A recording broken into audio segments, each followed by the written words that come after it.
Hello everyone! Today I'm going to be playing a little bit of Dreadnought, which is a free-to-play game that's currently in its closed beta stage.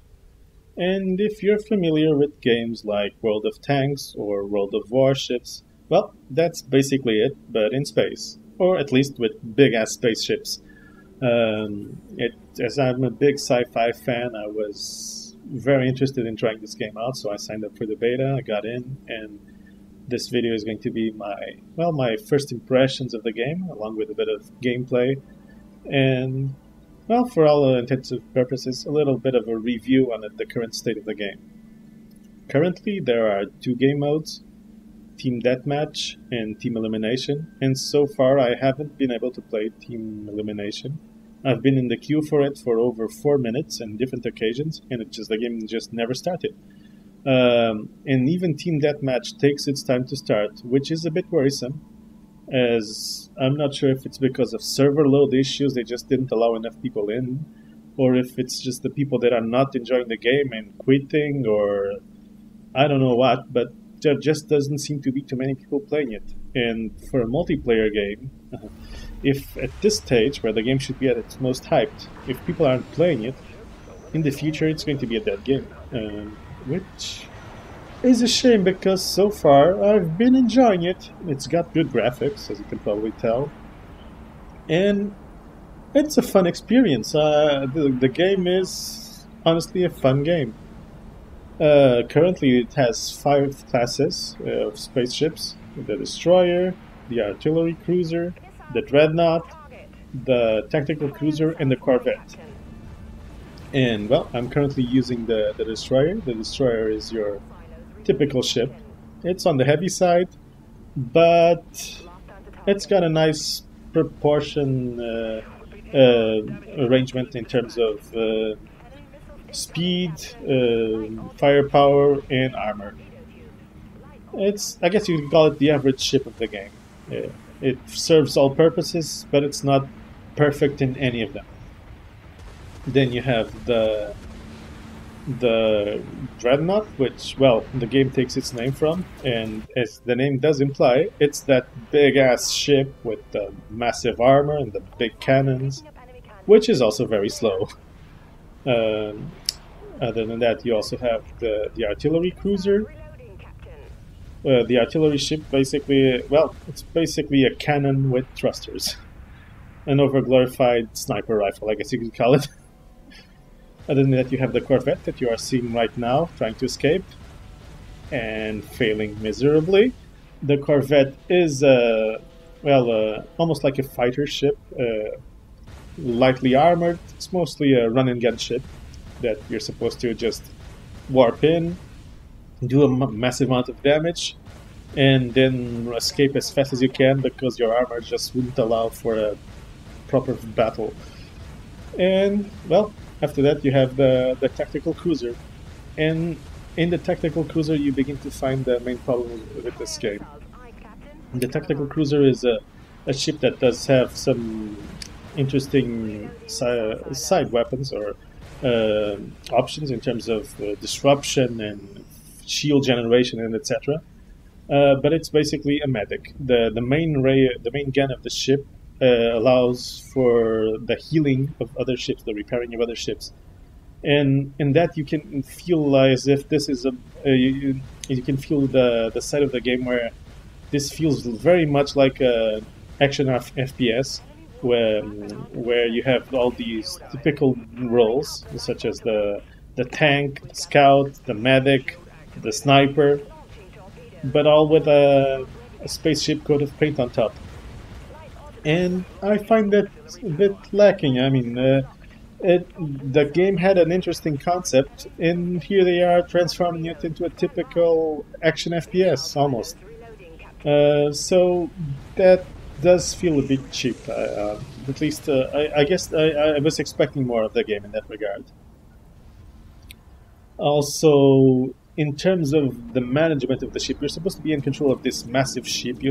I feel like I should have more control over my ship, and you do have some options. For example, you can allocate power to the shields, or to the weapons, or to the thrusters.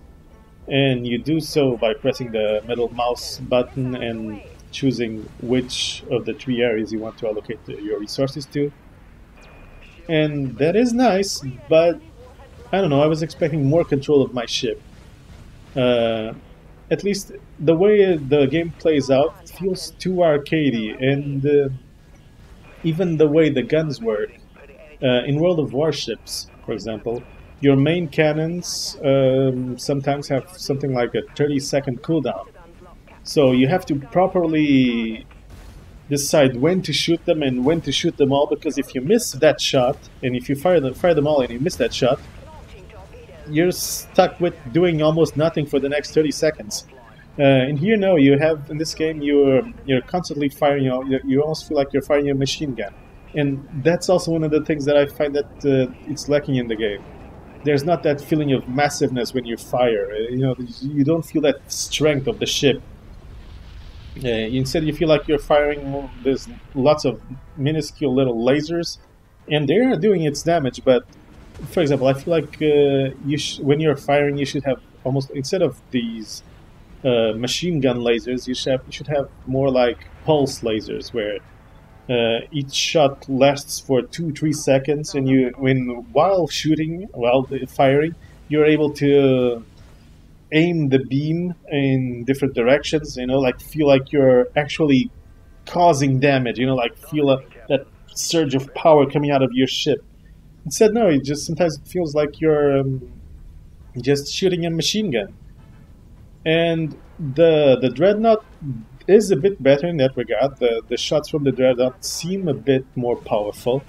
You can probably tell they do have more of that feeling, but it's still not enough. Well, I guess it's a bit of nitpicking, but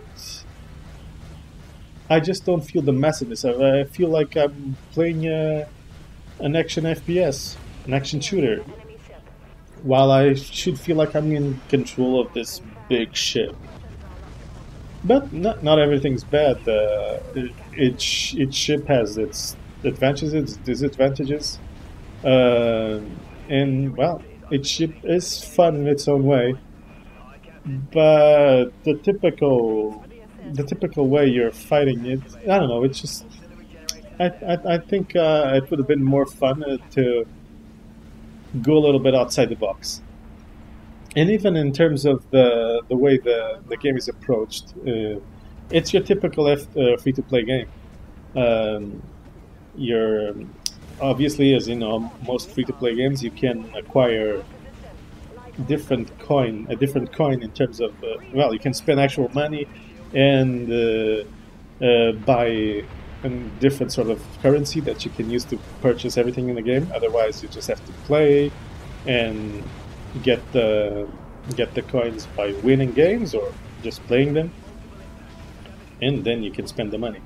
And that it's also typical, as in with the money you can purchase more ships, and as you level up, you're also entitled to buy different types of weaponry. So you can change a loadout. For example, exchange a shield generator for a warp drive. Exchange a type of cannon. Instead of using a torpedo that does damage, you use a torpedo that just drains shield, but is good at draining shields. There are options, so you can customize your ship. And even each class of ship has different models of that ship. So more to come, obviously, in the future. But so far, well, it's nice. Well, it's a nice game. I'll be playing it some more, but so far, I just don't see it being the World of Warships killer that I thought it would be. So, well, I hope you enjoyed this little gameplay demonstration. I'll be doing more videos if the call warrants for it. At least so far, I'm only playing Hearthstone, so I'll be going back to that. Definitely, this game is, while fun at its current stage, I'm just not addicted to it. It's a fun game. I'm going to play it some more, but not something I see myself playing on the long run. Hope you guys enjoyed this video, and well, that's basically it. I'll see you guys in the future. Forces are retreating. Stand down from condition 1. Missile silos reloading, Captain.